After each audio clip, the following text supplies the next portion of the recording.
Welcome to StoriesJar. Learn English through story. The Little Red Bird. In a small forest, there was a little red bird. It loved to sing. Every morning, the bird sang, "Hello, sun. Hello, trees." One day, the bird saw a big, yellow fruit. It was a banana. The bird pecked the banana. "Yum," it said. Then, it started to rain. The bird flew to a tree. "Hello, tree, can I stay here?" asked the bird.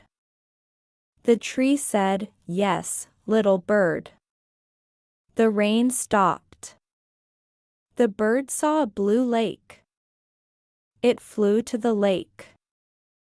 "Hello, fish," the bird said. The fish smiled.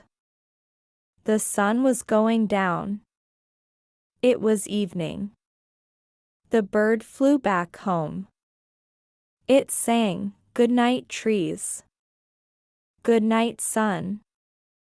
The little red bird was happy. It had a good day. Words used: forest, red bird, sing, morning, sun, trees, banana, rain, tree, lake, fish, evening, home, good night, happy, day.